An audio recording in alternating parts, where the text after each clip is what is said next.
Okay, let me show you the app I have created in Flutter. We have here the icon app. I have created it using AI to make it simple but elegant and different. I have applied it. If we open the app, we will have a home menu. In the home, we have 3 recipe categories: breakfast, lunch, and dinner. In breakfast, we will have some examples such American coffee, vegetarian sandwich, croissant.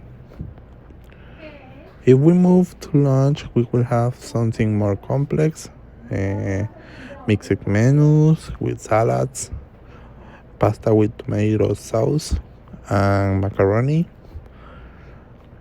And if we move to diner, we will have a clean page, like there's not recipes in this category to test it as well.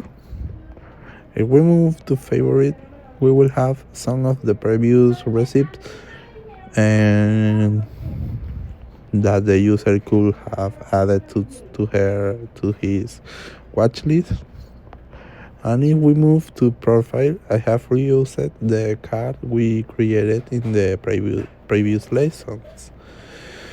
And it's a simple card with a edit button and a logout button. If we go to multitask, we will have here the app, and that's it.